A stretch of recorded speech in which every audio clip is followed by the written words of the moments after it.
Bismillahirrahmanirrahim. Students, Assalamu alaikum. Mathematics for pre-9th and 9th class. Unit number 1, Matrices and Determinants. आज का ये lecture exercise 1.1 पर मुश्तमिल है. Introduction two matrix. स्टूडेंट्स, ये 1858 की बात है जब इंग्लिश मैथमेटिशियन जिनका नाम आर्थर कैले था ने मैट्रिक्स का आइडिया अपनी थ्योरी ऑफ मैट्रिक्स में पेश किया.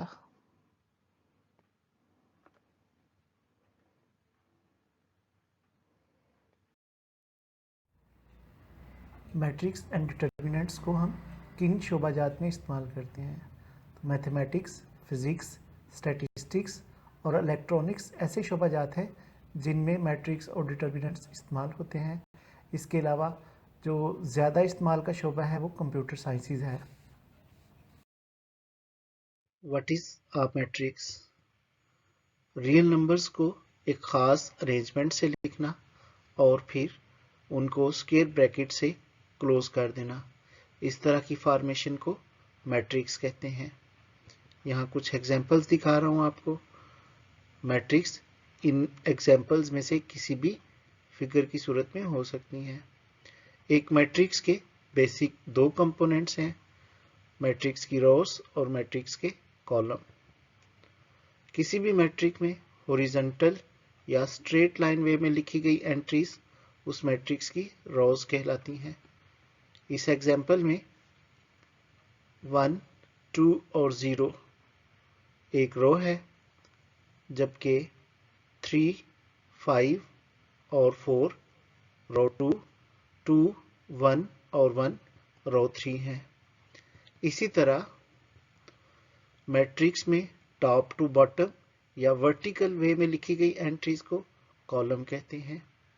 जैसे कि 1, 3 और 2 कॉलम 1 है, 2, 5 और 1 कॉलम 2 है, जबकि 0, 4 और 1 कॉलम 3 है.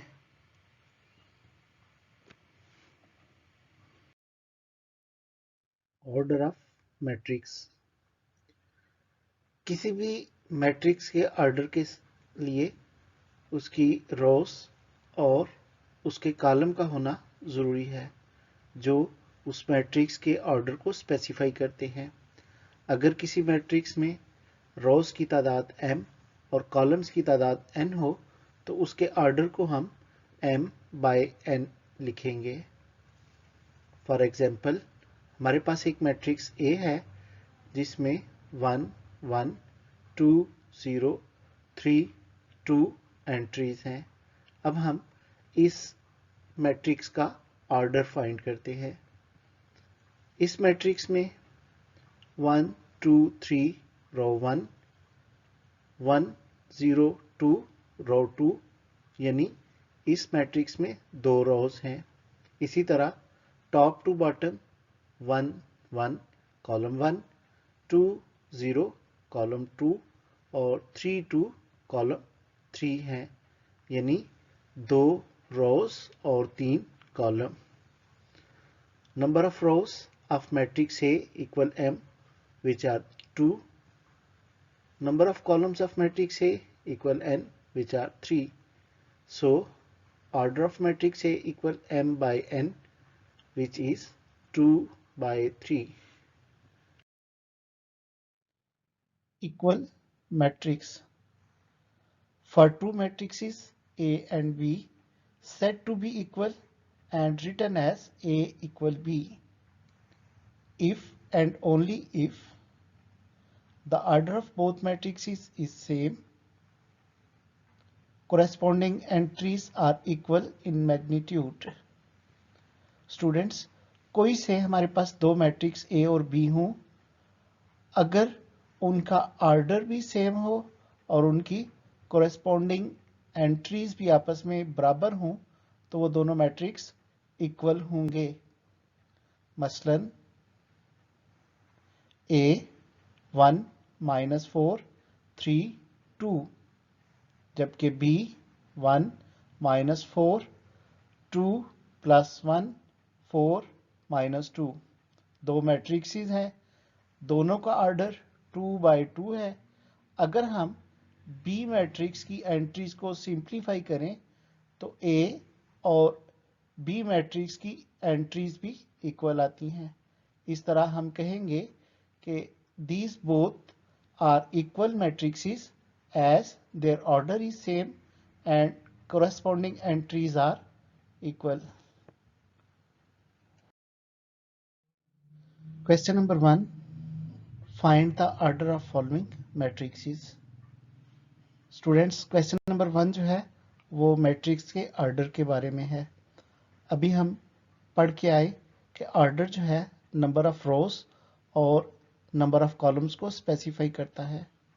तो चलिए आज का एक्सरसाइज का ये क्वेश्चन सॉल्व करते हैं। पार्ट ए हमारे पास है 2 - 5 3 6। इस मैट्रिक्स में नंबर ऑफ रोज जो है वो 2 हैं और नंबर ऑफ कॉलम्स भी 2 हैं। इस तरह इस मैट्रिक्स का जो ऑर्डर होगा उसे हम लिखेंगे 2/2।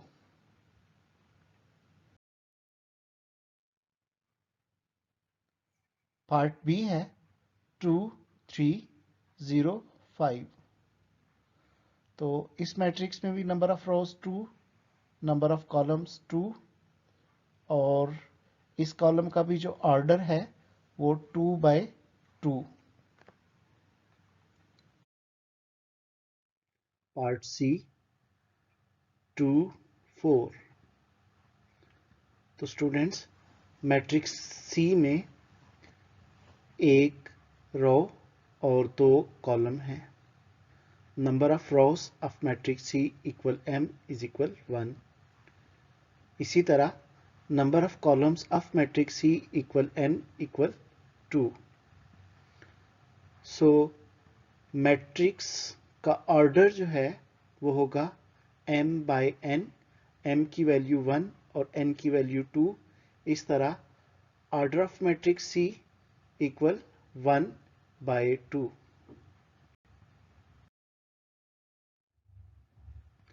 नेक्स्ट पार्ट है मैट्रिक्स D 4 0 6। इस मैट्रिक्स में number of rows of matrix D m 3 होंगे, जबकि number of columns of matrix D n 1 है।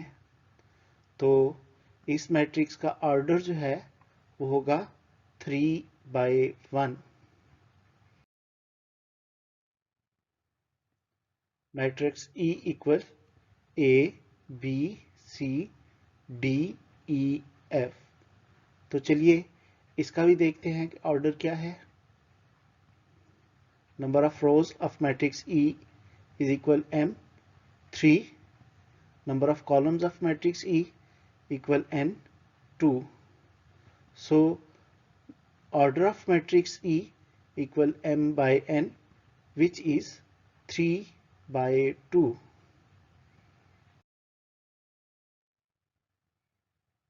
नेक्स्ट पार्ट है मैट्रिक्स F इक्वल 2। इस मैट्रिक्स में number of rose 1, number of columns भी 1 है। इस तरह इस मैट्रिक्स का ऑर्डर जो है वो होगा 1/1। पार्ट G की वैल्यू है 212 324 035। इस मैट्रिक्स के नंबर ऑफ रोज हैं 3, नंबर ऑफ कॉलम्स हैं 3। इस तरह G मैट्रिक्स का ऑर्डर जो है वो होगा 3/3। नेक्स्ट पार्ट है H 2 1 3 0 4 6। इस मैट्रिक्स में नंबर ऑफ रोज जो हैं 2 है, जबकि नंबर ऑफ कॉलम्स 3 हैं। इस तरह इस मैट्रिक्स का जो ऑर्डर है वो होगा 2/3। Question number 2। Which of the following matrices are equal? दिए गए मैट्रिक्स में से कौन कौन से मैट्रिक्स इक्वल हैं। इक्वल मैट्रिक्स के बारे में हम पढ़ के आए, ऐसे मैट्रिक्स जिनकी कोरेस्पॉन्डिंग एंट्रीज और जिनका ऑर्डर सेम हो वो इक्वल होते हैं। तो चलिए देखते हैं हमें जो मैट्रिक्स दिए गए हैं इनमें से कौन कौन से मैट्रिक्स इक्वल हैं। इन मैट्रिक्स में ए, बी, सी, डी, ई, एफ, जी, एच, आई और जे मैट्रिक्स शामिल हैं। हम देख रहे हैं कि यहाँ कुछ मैट्रिक्स जिनकी एंट्रीज को सिंप्लीफाई किया जा सकता है। इन एंट्रीज को हम ओरली सिंप्लीफाई करेंगे और आपस में कंपेयर करेंगे। मैट्रिक्स ए और सी इक्वल हैं ऑर्डर और एंट्रीज के लिहाज से, और मैट्रिक्स बी और डी जो है ऑर्डर के लिहाज से सेम है लेकिन कोरेस्पॉन्डिंग एंट्रीज इक्वल नहीं है। मैट्रिक्स ई, एच और जे आपस में इक्वल हैं। मैट्रिक्स आई और बी आपस में इक्वल हैं जबकि एफ और जी इक्वल हैं। इस तरह हम देखते हैं कि मैट्रिक्स डी जो है इसके इक्वल कोई भी मैट्रिक्स नहीं है। As we observe the order and corresponding entries by simplifying where necessary of matrices, we come to know that A is equal to C, B is equal to I, D के कोई भी matrix equal नहीं था जबकि E, H और J आपस में तीनों मैट्रिक्स इक्वल थे और F और G मैट्रिक्स आपस में equal. Question number 3. Find the values of A, B, C and D which satisfy the matrix equation. हमारे पास दो मैट्रिक्स दिए गए हैं, इनमें से हमने A, B और C की वैल्यूज फाइंड करनी है। हम चूंकि गिवन कंडीशन में दोनों मैट्रिक्स इक्वल हैं तो इनकी कोरेस्पॉन्डिंग एंट्रीज को इक्वल कर लेते हैं। सो A plus C equal to 0, A plus 2B equal to minus 7, C minus 1 equal to 3, 4D minus 6 equal to D। Students हमारे पास 4 इक्वेशंस बन गई। अब हम इन 4 इक्वेशंस में से सबसे पहले उस इक्वेशन को सॉल्व करेंगे जिसमें एक अल्फाबेट यानी वेरिएबल मौजूद है। हम इक्वेशन 3 को सबसे पहले सॉल्व करते हैं। इक्वेशन 3 हमारे पास है c minus 1 equal to 3, minus 1 की साइड चेंज की, c इक्वल 3 प्लस 1, इस तरह c की वैल्यू 4। अब हम इक्वेशन 4 को सॉल्व करेंगे। By solving equation 4, 4d minus 6 equal to 2d। इस इक्वेशन में भी एक ही वेरिएबल d यूज हुआ है। दोनों साइड से वेरिएबल की साइड चेंज कर लेते हैं, कांस्टेंट की साइड चेंज कर लेते हैं। दोनों वेरिएबल एक तरफ आ गए जबकि कांस्टेंट दूसरी तरफ। सिंप्लीफाई किया तो 2d इक्वल 6, 2 की साइड चेंज करते हैं, डिवाइड कर देगा, इस तरह d की वैल्यू आ जाएगी 3। इसके बाद हम इक्वेशन 1 को सॉल्व करते हैं। इक्वेशन 1 जो है वो दो वेरिएबल्स a और c पर मुश्तमिल है। तो हमने सबसे पहले c की वैल्यू फाइंड की थी, उसको यहाँ पुट कर लेते हैं। तो c की value 4, a plus 4 equal to 0, 4 की साइड चेंज करेंगे तो 0 की साइड पे जाके 0 माइनस 4, सिंप्लीफाई किया तो a की वैल्यू आ गई -4। अब हमारे पास लास्ट इक्वेशन रह गई है, इक्वेशन नंबर 2, जिसमें वैल्यू है a plus 2b equal to -7। इस इक्वेशन में a की वैल्यू पुट करते हैं।